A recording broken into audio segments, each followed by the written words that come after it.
Hello and welcome to Cardstock. This is a brand new series where we're going to be talking to some of the biggest names in the card game industry. We're going to be taking a deep dive into how they were able to build their collections or how they were able to grow their businesses, or sometimes both. In today's episode, we're going to be talking to Ruxin34, a one-time accountant who shared his collection casually on Instagram, to now being able to run a profitable online Yu-Gi-Oh! And YouTube business. He's amassed over 150,000 subscribers on YouTube and is now one of the fastest growing channels on there when it comes to Yu-Gi-Oh! He opens some of the rarest products, and today we're gonna find out how he's able to profitably do this. So without further ado, let's get into it.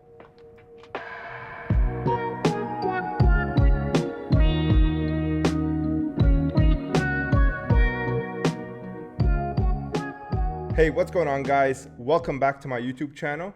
Today we have Ruxin34, and I have like so many questions to pick his brain. How you doing, Ruxin? I'm doing good, man. Thanks for having me. Awesome. First of all, congratulations on 150K, man. That's a huge accomplishment. We're gonna definitely dig into that. Yeah, thanks a lot, man. Thanks a lot. We haven't actually put the video out yet as of recording this, but it might be out by the time you actually get this out. Oh, it most definitely will be. It's gonna take a long time to edit.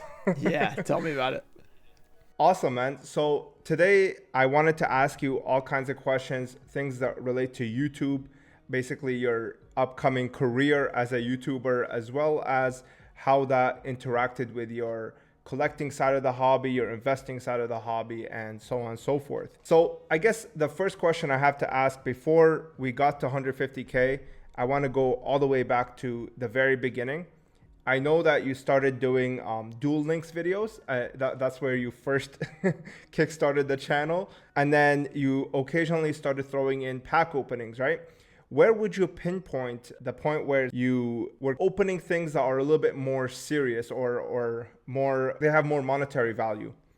It was pretty long after I started my channel, because I think I started it, I had this up earlier. It was November 30th, I believe, 2017. So it was a long time ago that I actually started the channel. I don't remember exactly when I started doing those Duel Links videos, but I did a bunch of those videos. They were all really bad, so of course I didn't really do anything. So then but that also led me into like not the Duel Links stuff, but the actual trading cards. And that, even though I didn't like grow on YouTube from that or anything, it made me interested in the trading cards themselves. So that's what kind of how I got into that. Started opening a lot of mystery boxes at Walmart and stuff like that, not recorded. And then I was like, why am I not recording this? I might as well. I didn't really have a setup or anything. I was like in college, I was doing my master's program. So I had like a actual desk lamp, and then I had, no background, no mat, nothing. I just had like my phone. So it was kind of garbage. It's like in my first Legendary Duelist video, you can kind of see the setup is a lot different back then. So when I actually started opening older stuff, I think it was probably the Cyberdark Impact box and stuff like that. I think it was about $200 at the time, so it wasn't that crazy, but it was a hobby box when I got the Cyberdark Dragon, stuff like that. And then at one point I bought 4 or 5, I think it was 5 old school boxes from Trihorn Jinzo on Instagram. He sold me a Pharaoh Servant, Magic Ruler, Pharaonic Guardian, Ancient Sanctuary. I think I'm missing one. I think it might have been Legacy of Darkness. And so I opened all of those as well. So those were some other ones that I opened up that were more expensive, like early on. I remember I stumbled across your channel on the LOB box. Okay, this was back when it was like $6-7 for the LOB box. Okay, so that was where I was introduced to your channel. I subscribed at that time. I don't remember how many subscribers you had, but I was like, this guy is crazy to be opening something like this. You end up pulling a red eye, spoiler alert. But I want to ask you, when you spent that, because you told us you spent like $7, I think. When you spent that, did you have any future foresight or any type of plan? Like you were investing into a YouTube future or anything like that? Like how is it that you got yourself to open a $7,000 box like in 2017, 2018? Yeah, so it was actually 2020 when I actually opened it up. But so if we want to go back to the reason I did it was so I was looking at my analytics earlier, just trying to figure out like the timeline of what happened, because it gets kind of muddy of like when it was. So I think what had happened was, it looks like around like late 2019, early 2020, I started getting hundreds of views a day, like in the hundreds, not like the thousands or anything insane like that, but people were watching my videos. So like I was getting 400, 500 views like on my channel per day. So I was really I was like feeling like people were enjoying the content, you know, people are watching it, and like there's a consistent audience that was like watching every single video. So that's when I was like, okay, well, people are liking these videos. How can I like take it to the next level? You know, how can I make something that'll go from hundreds of views to potentially thousands of views and stuff like that? So I was doing all those like magic ruler, pharaoh servant, all that stuff like that, and that was doing really well for me. And I was like, and like I think it got a cut, maybe like 800 views and stuff like that, which was not like crazy or whatever. But I had built up to around 1,500 subscribers, I think, overall. And that was around when I bought the LOB box. The plan with the LOB box was, first of all, I really wanted to open an LOB box. And it was like, you always have to have a little bit of justification besides like, okay, I'm going to lose all my money. So what's the other reason for me wanting to open this? Okay, it's going to be a great YouTube video. That's what it was. Great YouTube video. I get to open it. Probably going to lose all my money. And then I'm thinking, well, if I do pull the blue eyes, I could make my money back. I think it was $6,800 I spent on that box. So it was insane. Like I had not spent anything close to that. I can't remember where I had that money from. I think, oh no, yeah.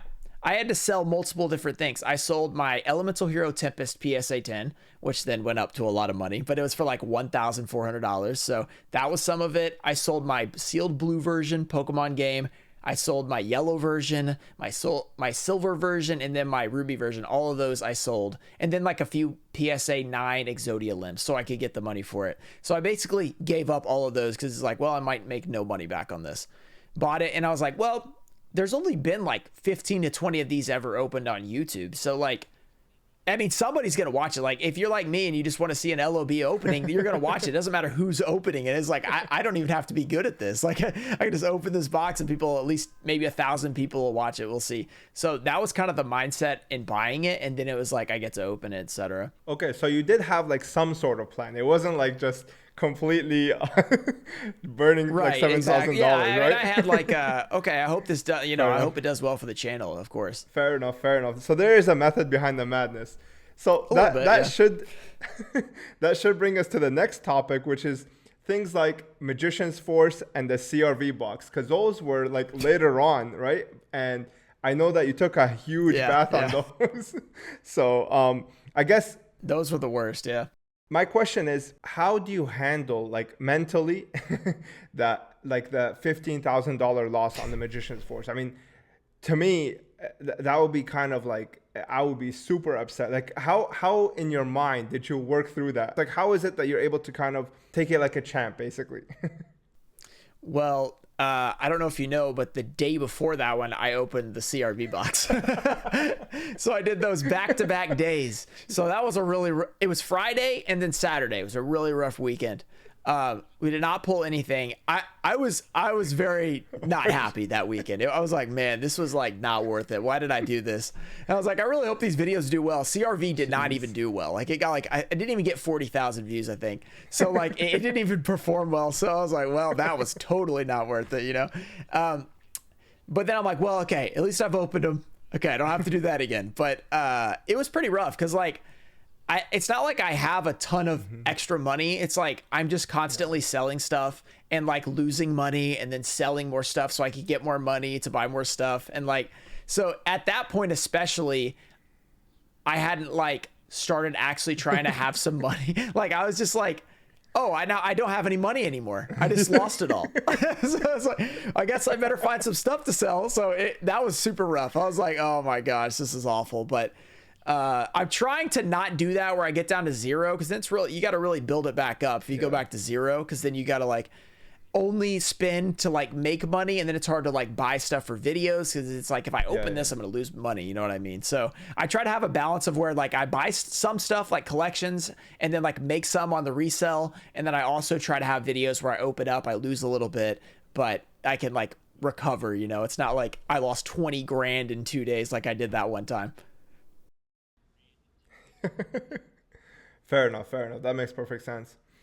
All right. So during your YouTube journey, I can probably pinpoint the moment where I would say like you really started taking off, and that was when you started doing the daily uploads. Am I wrong to assume that?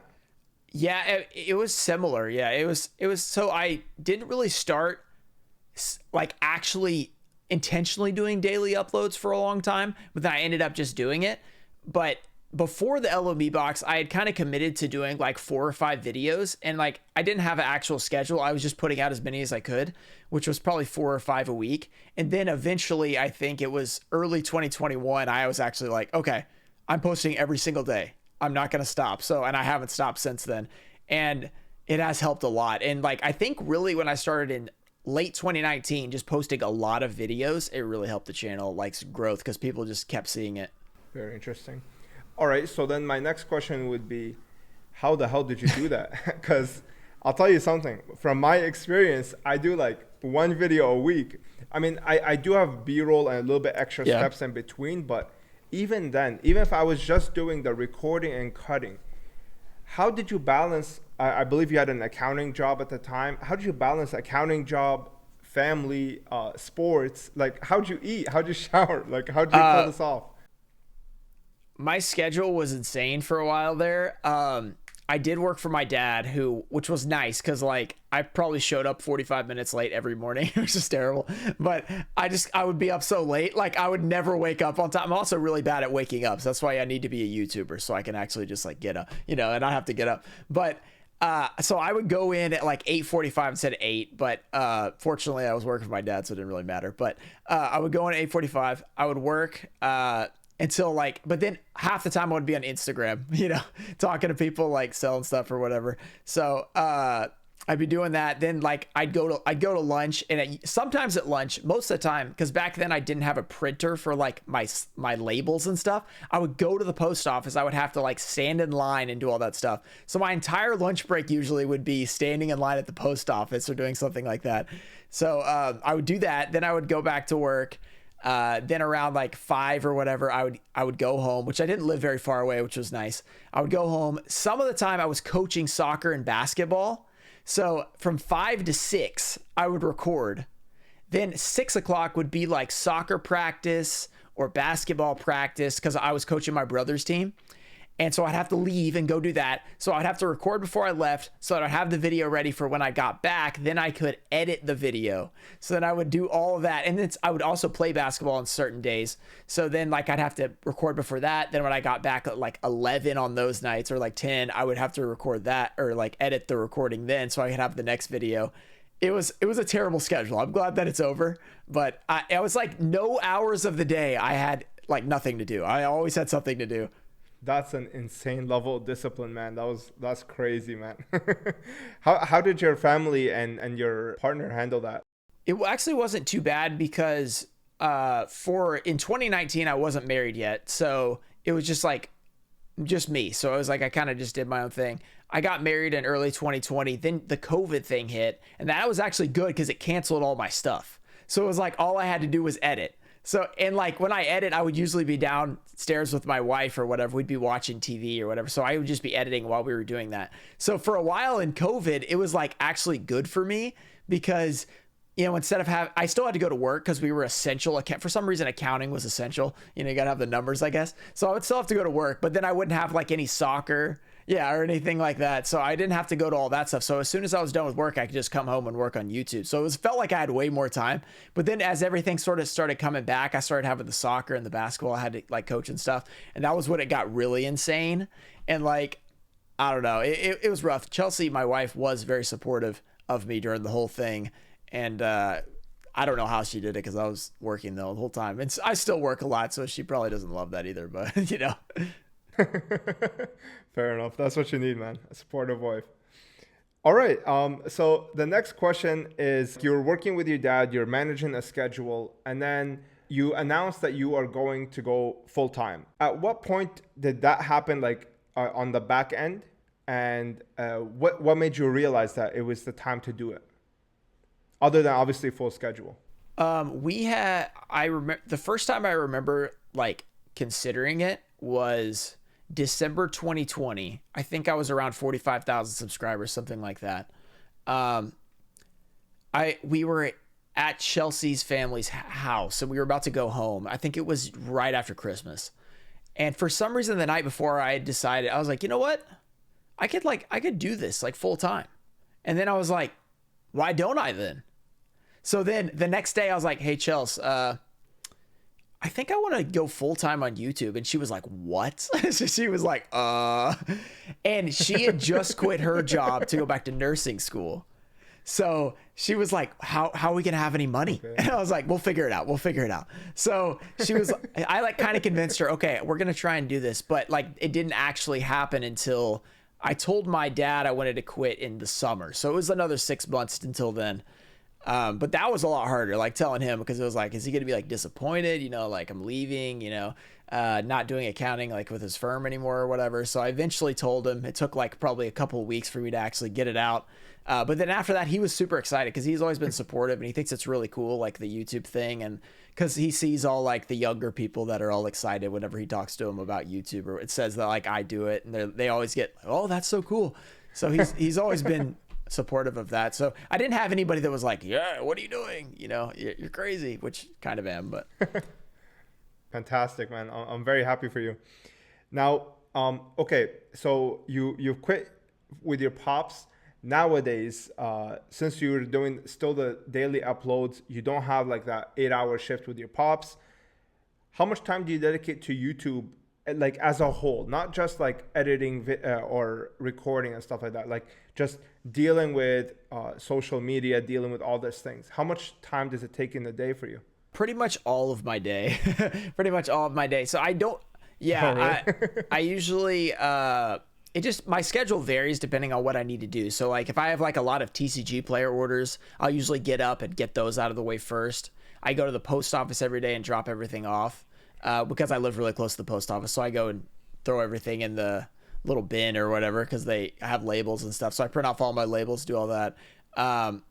I have 2 editors now, which is great. So I don't have to edit everything. I usually try to get where they both have a video to work on so we can like get ahead. And so I usually try to be 2 days ahead of what the actual videos being released are.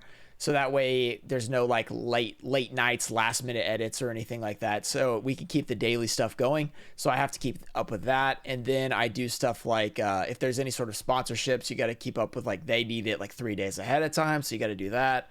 And then I do things like, you know, claim sales on Instagram still. Responding to messages takes a couple hours a day usually, because sometimes I'll wake up and have like, you know, 30 Instagram messages and a bunch of Twitter messages and then emails and all that stuff. So I try to respond to most of those. Sometimes I'm just like, you know, I'm not doing this right now. So you let those sit for a little bit. But usually like that's actually probably the first thing I do, because I look at my phone, I see I have like a million messages. So I try to respond to those. A lot of them are, hey, how do I value these cards? And then it's like, you know, a fake card or something like that. So I'm just like, oh, okay. So I've shared my how to value your Yu-Gi-Oh cards video probably like 1,000 times at this point. And so I guess it's helped. So hopefully it has, because there's been a lot of questions about that. Yeah, that's something that's very interesting, because I was talking to Team Sam, and like, your accessibility, okay, like the way that people can access you, you are a lot friendlier and a lot kinder than anybody else who's in that same level of the spotlight. Because like I'll give you an example. For me, I have nowhere near as much as what you have, but I had to turn my DMs off because I would just be answering value questions all the time. So my question for you in that case would be, when do you think it'll be time for you to be able to like kind of shut off the public in order to dedicate some time for yourself? Because I know, for example, when I'm talking to Team Sam or any of those high caliber people, like they basically cut off everything at like 6 and then they just go on with their private life. Yeah. Is that something that you're considering to go forward with, or how exactly are you going to approach that as you get more and more bombarded with, you know, public questions? I've tried to kind of do that. I don't actually have a set like 6 o'clock I stop, but usually if it's like late at night, I'm not going to like make it a priority to respond to all the messages I've gotten throughout the day. I'll usually just wait till the morning to finish those. But sometimes I'll be like, you know what, I can answer some DMs right now and get them out of the way now, you know. But especially on the weekends, sometimes if I'm like, let's say like I'm golfing or something like that, I'm not going to be responding to DMs on Instagram, which a lot of people don't really realize that, like, I have stuff I want to do too, and it's not like always to respond to DMs, which it's like I want to respond to as many as I can, but sometimes like it takes me a while because I'm just doing something and I'm not like on my phone, you know. I'm doing something else, or I'm with my wife and we're at like eating dinner or something like that. And sometimes at night you just want to like take a day out. You're like watching TV, you know. Sometimes we usually have a friend over to watch multiple shows at once, like because there's a ton of shows coming out right now. I don't know why there's so many shows, but we usually try to put them all into one night. So we watch like 5 hours of TV in a row. So I try to like not respond to anything during like that point as well. So I don't like do it nonstop, and I also don't have a cutoff point, but if I don't feel like it, I'm going to take a couple hours off. You know what I mean? As you should, man. As you should. All right. Well, that's pretty much the YouTube career so far. Now you mentioned that you have editors for your videos. Yep.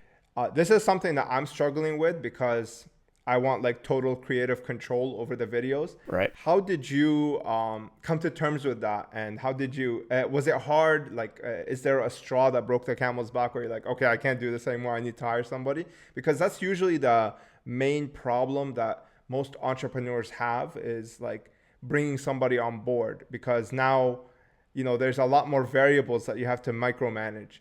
How did you deal with that? Well, I feel the same way you do. Like when I first did it, I was like, well, but if I let somebody else edit my video, it's not going to be the same. You know, it's not going to be like I do it. And my edits weren't even that great, you know, when I did it, but it's just like giving up the control is like feels bad. But then you hear from so many other people that have editors, like this is the greatest thing you will ever do if you get an editor. And I'm like, really? Like, is it really that great? And so I did try it eventually. I think I was talking to Sam one time and he's like, dude, just get an editor right now. Like, just do it. And I think I actually did like get an editor right then. So I finally got one. And then I actually had an editor for the first time. I was like, wow, this is like, I have so much more time now. This is great. Like I can record and just send them the video and like, you know, send a few notes or whatever I need to do. And like, maybe mention it like while I'm recording, like what I want them to do. And like, that's it. And it's like, sure, there's a couple growing pains. It might not be perfect for the first couple videos or whatever, but you grow together and stuff like that. And you just have so much more time. And like the stress of having to edit a video every day when you do daily content was like just annoying. Cause it was like every night I'm like, well, gotta edit tonight. I got at least 2 hours that I'm going to be working, you know, and that I'm going to be doing. And now that that's gone, it's like, I feel so much better. It's like, okay, well, I have a video being edited, even though it's costing me money, it's well worth it. You know, it's well worth it to have that extra time. And, if you're making like enough where you can pay the editors off your videos pretty easily, then I mean, I would say it's a no-brainer because it saves you so much more time. And time is a lot more valuable than money a lot of the time if it's, you know, your personal time, etc. True statements for sure. I mean, yeah, you got me considering it now. You might want to try it. I definitely will. Okay, so now that you've hit 150K, what are your next non-subscriber goals, if that makes sense? Like what do you hope to accomplish in the future, other than obviously gaining more subscribers, gaining more views? Like, do you have anything in mind, like any milestones that you want to reach? Are you talking about in terms of YouTube or just like videos? Like, I'll give you an example. For me, my goal is to have Konami call me up and send me to an event so I can cover it. Oh yeah, that's a goal of mine. I hope to achieve that. Yeah. What's a goal of yours that is not like subscriber based? I do want to try, like, so in terms of other things that I could do, I do want to eventually do some other kinds of content that are not like Yu-Gi-Oh! Like I have my Pokemon channel and stuff like that, but like maybe I've been considering like trying other channels. I haven't actually decided what I'm going to do, but I've been looking into that. So in the future, I would love to like have other channels that are not just Yu-Gi-Oh! That could be a potential goal, like have them like be successful and stuff like that. I also think it'd be really cool to like at some point have like a sponsorship by like Zaxby's or something like that, because I love Zaxby's. Just something like that. So like get something I really love and like to be able to sponsor it and like be sponsored by it like consistently, not just like one-off videos. So I think that would be really cool as well. And then for just videos, I still want to open Invasion of Chaos and Retro Pack 1 for just that stuff like that. So that would be really cool as well. Fair enough. All right. My next question would be, What's the best thing about being a YouTuber, and what's the worst thing about being a YouTuber? The best thing for me is the schedule. Or best experience you've had. Oh, experience. Okay. So yeah. Okay. So for just what the job is great because the flexibility and like there's no schedule. You just do your own thing. That can be bad for people. Some people are not good with that. I think it's great for me because, you know, I talked about earlier, I'm terrible at waking up. So if I can do it late at night instead of early in the morning, a lot better. So that's great. Best experience with YouTube. I don't know. Just every time you get a 1 out of 10 video, that's just a great experience. You can relate. Every time you get a 1 out of 10, it's just, you feel awesome. You're like, wow, I'm unstoppable. And then you get the 10 out of 10. You're like, I'm dead. My career's over, you know? So just a large pendulum. So I guess the 10 out of 10 could be the worst, you know? I guess, yeah, that's my next question actually is how do you handle a flop? Like I'll give you an example. There was one video on my channel where I did like my art book collection. Now, obviously I'm a Yu-Gi-Oh channel. I should have known not to put something like that there, but I put in hours into that video and it completely flopped. Like it's literally the worst video on my channel, even though it's like the most well edited, most well executed, scripted, all that.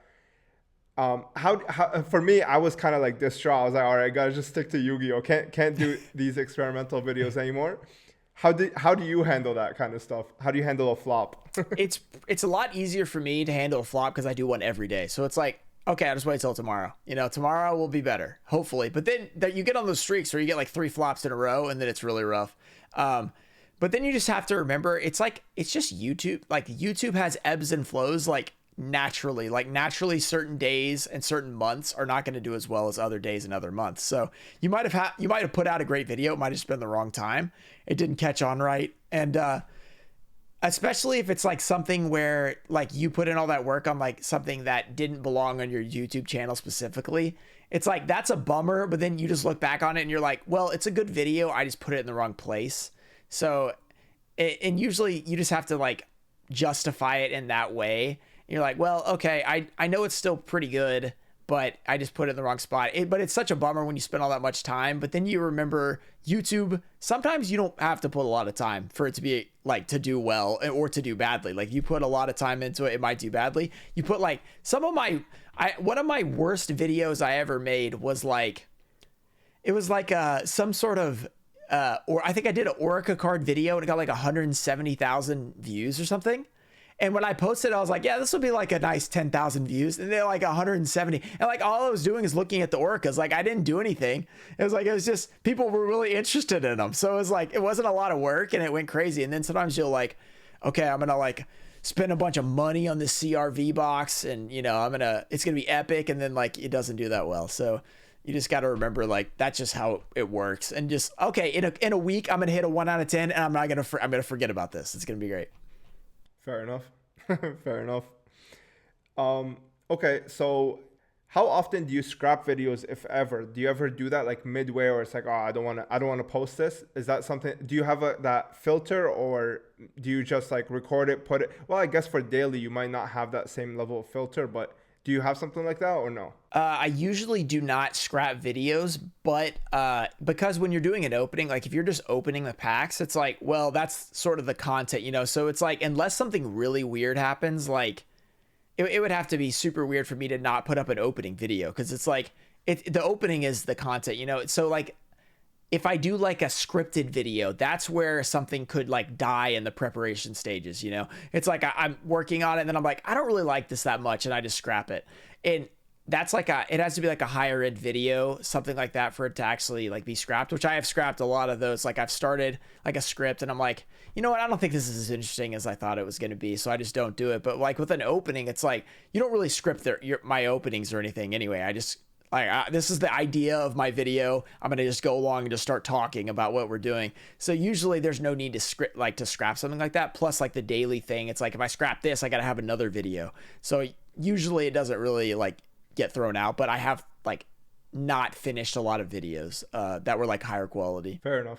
That makes perfect sense. Okay. So now I want to tackle the collecting side of your hobby aspect. Would you say that being a YouTuber has made collecting easier for you? Or are you still collecting actually? Do you still collect, or are you more focused on like the business aspect and then collecting is kind of taken to the side? I do both, so let's start with the collecting, if I collect or not. So I do collect still. I collect, I have a binder where I'm doing all the ultis, ghosts, and then like the ultra or secret version of them from like each pack. So like if you're talking about an X or a Zexal pack where they have like the cover card is a ghost, ulti, and a secret of the pack, I'm collecting all of those in first edition and unlimited. And I'm starting with like the first ghost rare pack and going all the way until like all the new ghost rares and stuff like that. So I've been collecting that. I also have some PSA goals, but those have got like, they've kind of fallen off. Like I'm still like working on them, but it's like I'm not like gonna buy the cards outright. I'm just gonna try and grade them myself. But I would say YouTube has done both in terms of making it harder and easier to collect. So they make it easier because I get a lot of people messaging me with their collections and stuff like that that they want to sell. So I find cards a lot easier, but it's harder in terms of the stuff we talked about earlier where I'm taking a lot of L's and stuff like that. So a lot of the collections I buy, I can't keep a lot of it. I only keep a few cards because if I keep a lot of it, then I'm like losing money, you know? So I have to like actually make my money back. So in some ways it's harder, but because of like all the money I'm spending and trying to make videos, like if I wasn't making a video, I could just like buy a collection and then like sell it and then like just make the profit or just keep the cards. But then the problem was I wouldn't have as many collections to buy. So it's kind of like in the middle there. That makes sense. That makes sense. So while you're collecting, do you invest as well, or do you look at it as like a micro investment, or do you not do that? Yeah, I do look at it in that way. And some like I'm not like doing it just for collecting or just for investing, but I like the collection because I like the cards as well as the fact that they have value. I think that's really cool, and I think that having like items that are worth something and also like not just like a stock that you can't even see, you just like, you know, it's just like in thin air or whatever, you know? So I like that I have like a physical asset to like look at and appreciate as well. So I think both there. Interesting. So then how do you determine whether you want to sell? Okay, like let's just say you're looking at your PSA collection, you need, I don't know, $5,000. How do you determine whether to sell the Beast Skull Dragon or the Blue Eye Shining Dragon? Well, for those, I will not be selling those. The Beast, the Shining Dragon, I'm going to keep that one. So like some of them are locked in. Like I have like a certain amount of cards that I will never sell, or at least I don't plan on selling. And it's probably going to be a long time before I would change my mind for those. But then there's like, if I get an extra card or if I have like a 9, I'm much more likely to sell it, even though the Shining Dragon's a 9. But in most cases, if I get like a PSA 9 of something, I'm probably going to sell it. I'm not like too attached to most of my 9s unless they're specific, like the Rainbow Dragon or the Shining Dragon. So if I like get a return back, I'm like, okay, I'm going to keep like these couple cards here and the rest I'm going to eventually sell. I might not sell them right now, but I'll eventually sell. And then if somebody asks me about these, then I'm willing to sell these. But like some of them, like I've been asked about those big cards, like my Shining Dragon I pulled, or like some of my LOB cards or whatever. And I'm like, I'm not selling those right now. Would you say the criteria for not selling is like the sentimental value or like the Ruxin34 historical value because you pulled them on the channel or something like that? Yeah, if I pulled something and it was a really big moment, I'm not going to sell it. So like the Blue Eye Shining Dragon, the Rainbow Dragon, the Red Eyes I pulled in that first box, the Trihorn Dragon Crimped, that's a PSA 5 now. I'm not going to sell any of those, especially since like, you know, if they got like a 9, it's like they're not even worth that much anymore. You know, it's like a 9 Rainbow Dragon's like $1,000. It's like, I'd rather just keep that than sell it, you know? Yeah. That's pretty much the same thing with me. Like if it's something that I have a hard time replacing nostalgically or like just because it's so rare, that's usually what is the cutoff for whether I sell something or not. Yeah. Yeah. So that makes a lot of sense. Some other questions that are kind of on the side. What's your favorite YouTube channel to watch, Yu-Gi-Oh or not? Do you have something like that? That's a good question. I watch a lot of YouTube, but I don't know if I have a favorite YouTuber. I watch a lot of Pokemon stuff with it when it comes to like the challenge videos, between like J Rose. I don't know if you've heard of him. Pokemon challenges, does like Nuzlocke stuff. I watch him sometimes. I watch Mr. Beast, of course, everybody watches him. I'll watch for Yu-Gi-Oh! I pretty much will watch anybody. I like a lot of different people, especially because like I'm friends with a lot of them. Keep up with the progression series, of course, with Simo. You know, I was on his channel for a while. And then in terms of non-Yu-Gi-Oh, and then non-Pokemon, let's see, what else do I watch?